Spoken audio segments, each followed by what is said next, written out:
Hey everyone, how's it going? I hope you're all doing great, as I always say, following the 3 H's of the channel and all that good stuff. And in this video, it's all about the southwestern US. And since this is quite a big area, I plan to do more than one video on this topic. So, if that's something you're interested in, definitely pull up a stump with me, and let's jump into it. Thank you for watching.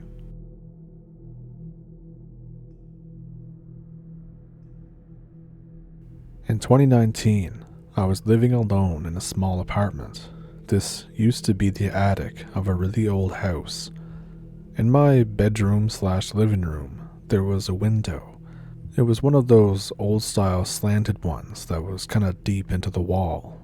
And at the time, things were not good. I was barely getting by. Usually, I could only afford to eat once a day. I started having trouble sleeping because of this. For some reason, my attention was always directed at the window whenever I would lay in my bed. There was no curtain, so it was just a view into the darkness of the night. At some point, I started having weird dreams and nightmares that extended from once a week to every night about nonsensical things. One night, I'm suddenly awoken by the sound of tapping on my window. I nearly crapped my pants. I froze and slowly began to look over, trying to see whatever it was. There's nothing there. But the tapping continues. It's way too deliberate and loud to simply be rain or me imagining it. This happens every night for 2 weeks. At the end of the second week, I am sleep deprived and paranoid. I tried to record the window, but my phone would always glitch out or somehow run out of disk space before anything happened. It was always between 1 and 3 a.m., give or take 30 minutes. The last night that it happened, I suddenly woke up to find myself already sitting on my bed. But the bed was placed in the middle of a forest at night. This was obviously a dream, but it was very vivid in the moment. The only source of light was this small oil lamp placed on the right of my bed. I feel a chill run down my spine as I notice something else. Something is sitting next to the oil lamp, staring directly at me. It was only a few feet tall, but it radiated a numbingly terrifying presence. The flame started flickering as if it was about to go out. The thing starts talking. Your flame is dying. What will you do when you are alone in the darkness with me? I'm getting goosebumps just thinking about it. About a second goes by and the flame dies out. Immediately, I wake up with a banging on my window. I turn to see this humanoid dark shape moving away from the window. After this, I moved back in with my parents and completely left the place. I haven't had any experiences since then.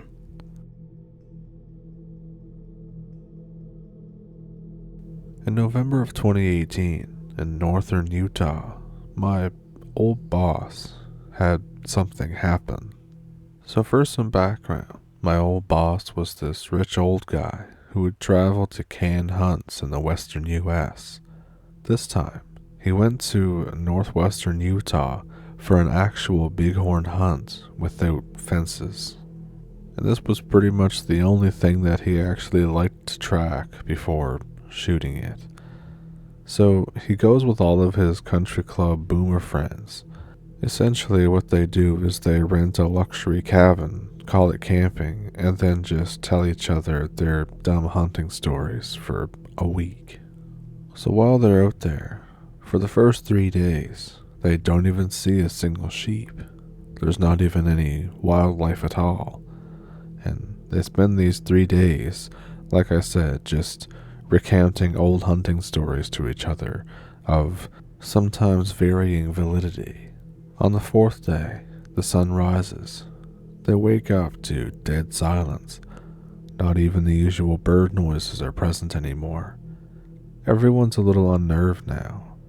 The boss and his guys start out for a promising ridgeline to spot sheep from, but once they get to this place that usually has many sheep, there's nothing. They're unnerved even more. On the way back to the cabin, they take a deer trail, and this was when things started to get worse for them. They find 2 deer up in a tree, dead, and basically torn in half. The deer guts are basically hanging like tinsel on a Christmas tree. They make haste back to the cabin for obvious reasons. Once they get back to the cabin, they find dead rabbits. These rabbits look as if they had flown at the cabin at like Mach 6 or something. The cabin has a bunch of nice blood spatters where they hit the walls, and there's the smell of body odor and feces hanging in the air. They hear something 200 yards off into the bushes. The sun is starting to set, and they're all pretty freaked out by this point. My boss calls me at work and tells me to please book him a hotel in whatever town somewheres in Utah. I can hear his panic on the phone. In that moment, I don't ask a whole lot of questions. I just book him the hotel. Now, a couple days later at work, I come in to see my boss mixing himself a pretty strong drink. This man doesn't really drink at all. I can tell that he's extremely rattled. He recants the whole story to me. The fear in his eyes was still there, a primal fear. He told me that they heard loud screams while packing up. He said there were several times that they almost went off the road because a silhouette kept coming out of the tree line. It weirded him out to no end that when he got to the hotel and he told the story to people there, that they acted all weird and acted like they knew more than they let on. He said he was out some serious money and even left his favorite rifle behind. I think this all happened near Red Butte for anybody who wants to go hunting for it for some reason. In the late 2000s, I graduated high school, and after doing this, I didn't really know what I wanted to do with my life, so I decided that I wanted to explore the US. I wanted to go coast to coast, to travel to California, to chill on the beaches. I decided at the time that I would hitchhike. Overall, the hitchhiking times were good. I met some pretty chill people, and I even made some friends that I still keep in contact with to this day. The only really freaky thing that happened to me was around mid-trip in Utah. It was midsummer, so the days were still quite long. I was in Salt Lake City, searching for a ride to California. One trucker picks me up. I chat with him for a bit. He says his name is Jack. I talk to him about life, and I ask how he got into the trucking business. It's a really chill atmosphere, just 2 guys sharing their stories. Eventually, I ask him if he's seen anything creepy while driving at night. Up until this point, there's been a very pleasant atmosphere. He tells me, in a dead serious tone of voice, to stay off the roads at night. I tell him I usually pitch my tent in the wilderness. I ask him to tell me about why I should stay off the roads at night. He tells me that he has had some very bad experiences at night, especially around these parts. I try to talk with him again to regain the previously chill atmosphere, but he basically ignores me for the rest of the trip. He ends up dropping me off in the middle of nowhere at some campsite called Simpson Springs. He tells me again, stay off the roads. It's still pretty early, only around 6, so I decide that I want to continue down the road since sunset isn't for another few hours. The scenery is beautiful. Open plains and hills everywhere. I walk for an hour or two, and I haven't seen a single car in my entire time walking after that campsite. Jack's words were echoing in my head about staying off the road. I was kind of spooked by them, but I kept walking. At some point, I decided that I knew better than him. Being a stupid teenager and stuff, you believe that you're invincible and that you know everything. This stuff rings around in my head as the sun is about to set, and before I could set up my tent, I hear a long, moaning sound coming from one of the hills. I stand there, pausing for a moment. I don't hear any more noise after that moan. I rationalize that it must have been just an animal. The voice that's in the back of my head tells me that it wasn't just an animal. I tell the voice in my head to kindly F off. As I begin to pull up my tent from my pack, I hear the moan from the hills again. I reckon that if it's an animal, I can spook it away pretty easily. I stand up with my arms above my head, and I try to seem as tall as I can, and I yell back at the top of my lungs, and I do this for about a minute, and there's no more sounds. I figure problem solved, right, at this point. I set up my tent, I get my dinner ready, and I'm getting ready to sleep, but Jack's words are still rattling around in my head. Just as I'm about to actually drift off, I hear that moaning once again.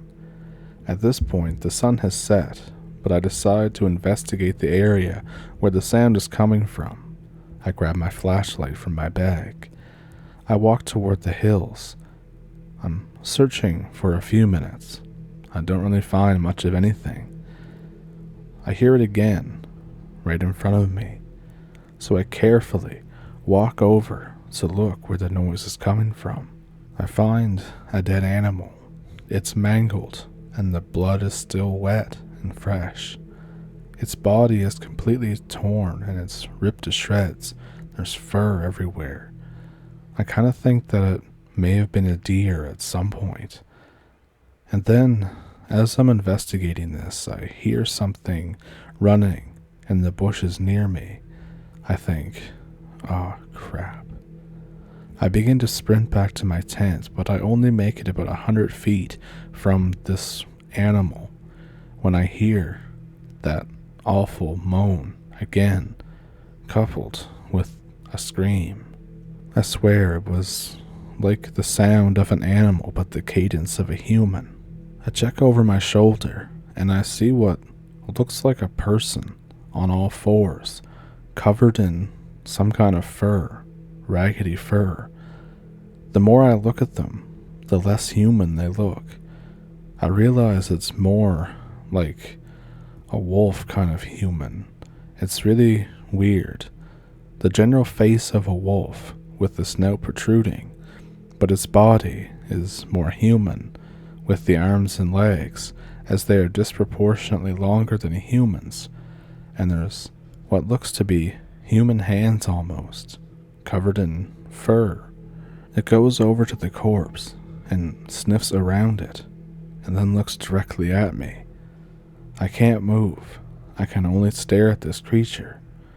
It stands up on its hind legs and begins to walk toward me. The creature is still coming closer, walking at a slow pace, and it makes that awful, awful moaning sound.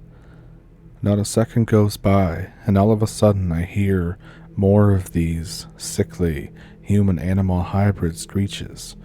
The entire hills seem to erupt into some kind of screams. I think, this is it. This is how I'm going to die. But I sprint as fast as I can back to the road, just leaving my tent behind. All around me, the screeching gets louder and louder.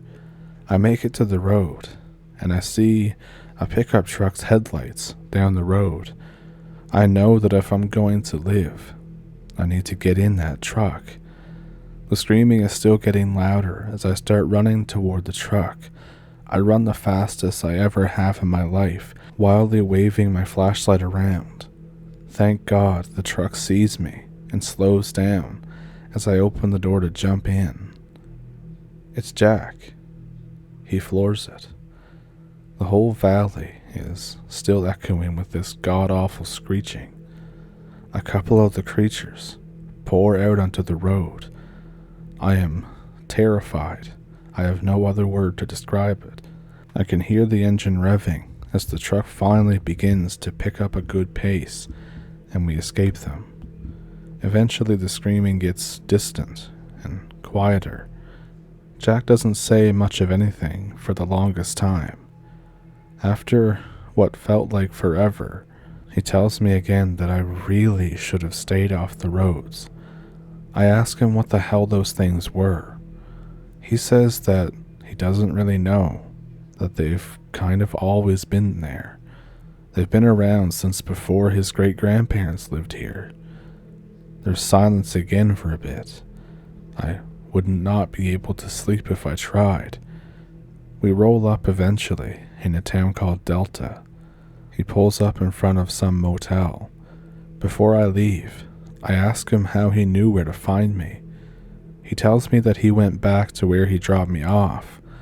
He said that he had kids around my age, and he felt bad just leaving me at the campground, even though I was a stranger. He came back to look for me, to try and maybe drive me somewhere else, offering me a place to stay the night, and he couldn't find me, so he got worried and started driving up and down the road.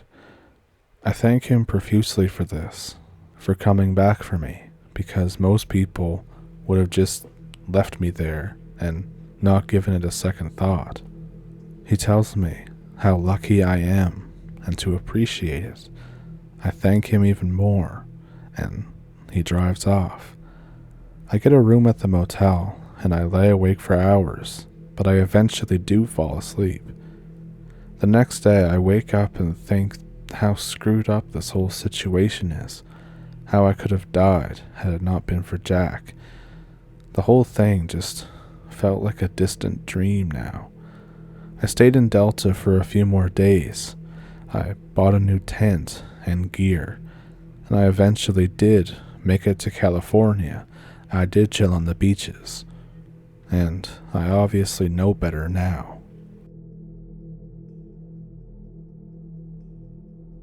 I have a cabin in the middle of nowhere in Colorado, and this one time I decided to go up for a couple of weeks. There was no internet, a single landline, which was state of the art for the 1980s. On Wednesday, April 10th of that year, Colorado had a blizzard. It wasn't too bad in cities, but where I was, it was horrible. But that's all the background that you need to know. So there I was, in my cabin, stoking the fire during this awful blizzard. I was hanging out, watching some DVDs on a CRT that was older than Father Time itself, since I couldn't go outside. There was constant howling of the wind in the background. I had to turn up the volume quite a ways on the TV. Eventually, I got up to go to the bathroom, so I paused the movie. The wind is no longer howling, and I didn't notice it because the TV was blasting over it anyways. But I find it strange, since it's been doing it for 4 hours now. I'm thanking God that it's over though. I take a few steps until I hear it, a clicking noise. I look around. I literally have never heard this clicking noise, and I've been up there, off and on, over the last 5 months. I realize that whatever it is coming from outside. I figure that a branch probably snapped and hit my cabin, and it's rocking back and forth or something. Now, I'm not going to go outside. I can deal with the noise. I'm standing in the bathroom, trying to do my business. I hear it again. I finish up. I walk outside the bathroom. I hear it again. I realize that there's no consistency to the clicking sound. I can't even expect it. It just happens whenever it wants to. I sit back down and I continue to watch the movie. I'm able to turn the volume down since the wind isn't howling anymore, like I noted previously. But the clicking speeds up, multiple times a minute. I think I'll just go take a nap or something on the other side of the cabin so I can't hear it and don't have to be around it. I walk into my bedroom. The clicking begins again. My bedroom is like 50 feet from where the TV is, but the click is just as loud. It's like it's following me. I try to ignore it and try to go to sleep, but the inconsistency of the clicking breaks me. I throw on my snow gear, time to get rid of this branch from making me go outside. I walk to the door and brace myself. I open the door swiftly, but I still feel Old Man Winter go straight to my bones. I quickly walk out and shut the door. I walk around the cabin in blinding snow, looking for a branch, like an idiot. I make a couple laps and I can't find anything. I assume that maybe I'm lucky and that it got loose and flew away. I go back inside. The clicking has ceased, at least for now. It feels good, though, to have some quiet, and I can take my nap in peace. I fall into a deep slumber and wake up around 2 p.m. of the next day, and the clicking is back again. I start to feel uneasy. I don't give it a second thought, and I throw on my snow gear. I go outside. No branches, no wind howling, no nothing. When I go back inside, I go from mad to upset because I just can't figure out what the hell is making this sound. But it persists. The clicking noise won't stop. I walk to different rooms and try to escape it, and it's following me again, all throughout the cabin. I have no idea how this is possible. After pondering for a while, I come to a moment of realization. It's not coming from the sides of the cabin. It's coming from the roof. All rational thought has gone out the window from the sound of this thing. I get my snow gear on and walk outside. The storm has calmed for now, but it's still foggy out. You can only see about 20 feet ahead of you. I walk around back and grab my ladder. I prop that up, and I think, okay, I'm gonna figure this out. This ends now. I start climbing the ladder, and then I stop for a second. I could only hear the clicking noise inside, even over the howl of the wind. I've read some stories about this. I am now at DEFCON 2. I climb up high enough to be able to see the top of the roof. At the top, I see a pale figure. My heart sinks. I'm now at DEFCON 1. The figure is hunched over. It's sickly thin, and I can see its spine. It's angled where it can't see me, but I can see it. I see it moving slightly. I look slightly down and see it has, on one hand, a fingernail that's probably 6 inches long. It's literally just tapping on the roof. It stops. It slowly turns its head to me. It has black eyes and just a slit for a mouth. No facial features besides that. Almost like a crude drawing of an alien. It stands up. By the way, it's true. Your life does flash before your eyes when you think that you're about to die. It stands up, staring at me. It's probably only 5 feet tall, give or take. It walks to the edge of the roof of the cabin, never taking its eyes off me. It hops down to the ground. I can see it land, and it slowly backs away into the fog toward the trees. It never stops locking eyes with me. I'm petrified. I didn't move probably for about 5 minutes. It probably wasn't even close to that long. That's just the number that comes to mind. In the blistering cold, gripping a ladder, I snap out of it. I climb down the ladder carefully. I don't even bother to take it down. I realize I'm in shock. I calmly walk around the cabin and go inside. I walk around the house and turn off the lights and put out the fire. I grab my keys. I walk out. I don't even bother grabbing anything else besides my wallet next to my keys. The storm has picked back up, but I literally am in some kind of trance that I don't even notice. I close the door. I don't even lock it. I slowly walk to my car, open the door, get in, start it, and swing around. Still in shock, I drive for hours until I reach some kind of motel. The shock is wearing off and I can feel myself ready to go crazy. I get a room, and as I'm walking toward it, I start feeling the adrenaline rush. It's building up inside of me. I go to my door, I open and close it. Then I immediately start freaking out and crying over what I just saw. For a few hours, I was just there doing that. I calmed down, and then I passed out for about, 16 hours. I drove back up to the cabin in the daylight. I bolted inside and grabbed my phone. I ran out and locked the door. I got in the truck and I sped off. After reading other people's encounters and stories, I was more surprised than anything that I didn't immediately flip out. Instead, I just went into shock for a few hours. Eventually, I do come back home and realize that I have to go back to my house. I have a job and all that stuff. I have a life. I take multiple stops just to breathe on the side of the road, at a gas station, anywhere as I can. I think the one thing people forget to mention is that the fear comes in waves. I'd be driving back and be totally fine. Then suddenly it would hit me and I'd have to pull over and just sit in my car while I calmed down and didn't drive like a paranoid schizo or something. I came home and made myself a strong drink, and here I am.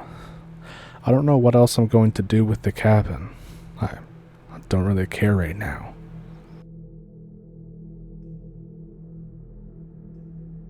So, what'd you think of those encounters? Let me know which one was your favorite one down in the comments. Do you have one of your own?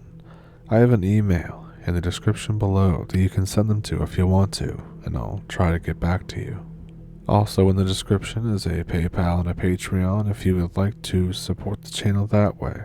No pressure though. And with that, I think that I will see you in the next one. Thank you for watching.